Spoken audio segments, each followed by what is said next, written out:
Le prix Nobel de médecine 2017 vient d'être décerné à 3 chercheurs qui ont mis en lumière les mécanismes fondamentaux de l'horloge interne des animaux.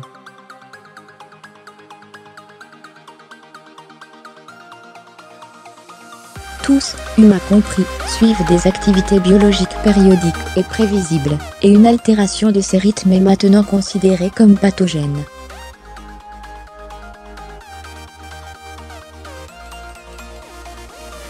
En 2015, des chercheurs démontraient que 3 mois consécutifs de perturbation de cycle jour-nuit suffisent pour induire un vieillissement cellulaire prématuré et un état prédiabétique chez un rongeur diurne.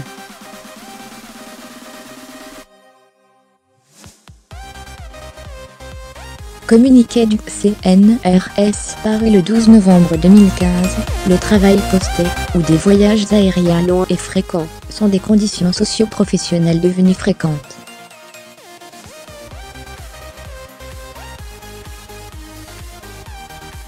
Ces situations provoquent des expositions à la lumière pendant la période habituelle de repos, ainsi que des horaires de sommeil et de repas irréguliers.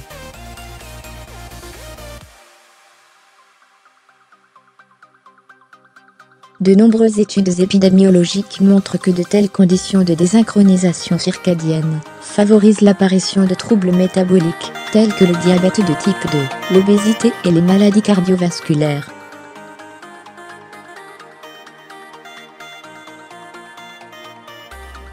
Chez les rongeurs nocturnes, l'altération expérimentale des rythmes circadiens a été souvent associée à une adiposité augmentée, une intolérance au glucose et une diminution de la réponse immunitaire.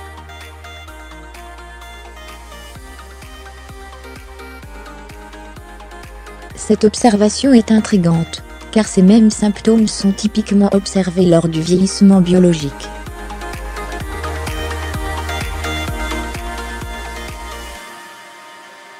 En effet, des perturbations circadiennes à long terme, ou des déficiences génétiques affectant les horloges circadiennes, conduisent à une espérance de vie raccourcie des rongeurs.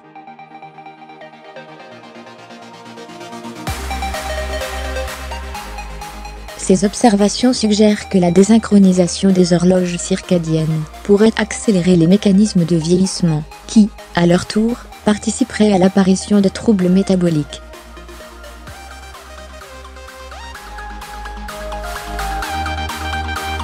Pour tester cette hypothèse, une équipe de l'Institut des neurosciences cellulaires et intégratives a choisi d'étudier le rat roussard, Harvey Conti, en collaboration avec une équipe d'écologistes de l'Institut pluridisciplinaire Hubert Curien, spécialisé dans l'étude de la diversité et de l'évolution des longévités animales.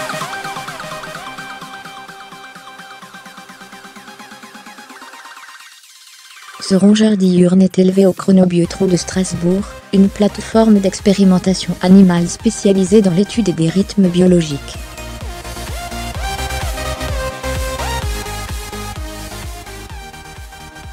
L'intérêt expérimental du rat roussard réside dans le fait que les rongeurs diurnes, actifs durant la journée comme les humains, sont de meilleurs modèles animaux que les rongeurs nocturnes habituellement utilisés pour étudier les liens entre pathologies humaines et rythmes circadiens.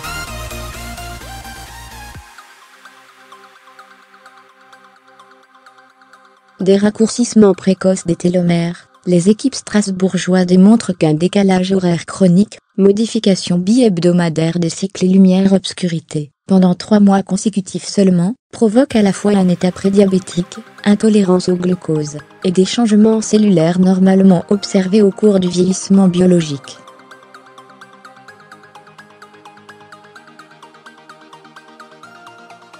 Plus particulièrement, il s'agit d'un raccourcissement précoce de la longueur d'une séquence spécifique de l'ADN située au niveau des télomères qui protègent les extrémités non codantes des chromosomes, et qui sont perdus progressivement avec l'âge.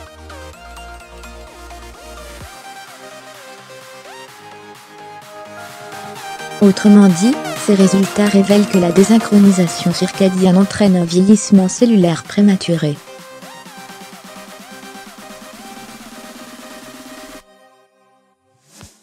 Parmi les pistes mécanistiques étudiées, le raccourcissement des télomères chez les animaux désynchronisés ne semble pas attribuable à une augmentation du stress oxydatif.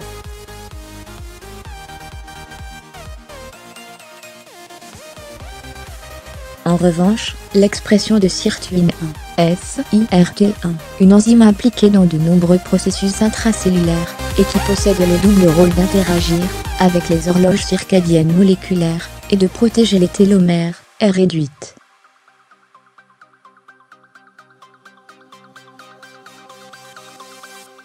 Ainsi, chez les animaux jeunes soumis à la désynchronisation circadienne expérimentale, SIR1 est présente à un niveau intermédiaire entre les animaux jeunes et les animaux âgés, non désynchronisés.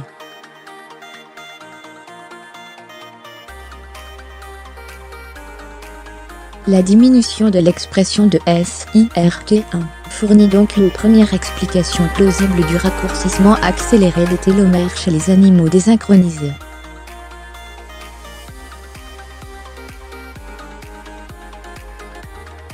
Des recherches complémentaires seront nécessaires pour mieux comprendre la nature exacte des mécanismes mis en jeu, mais ces travaux publiés dans la revue Phase Web Journal ouvrent maintenant la voie à une étude approfondie des acteurs cellulaires et moléculaires impliqués dans l'impact de la désynchronisation circadienne sur le vieillissement.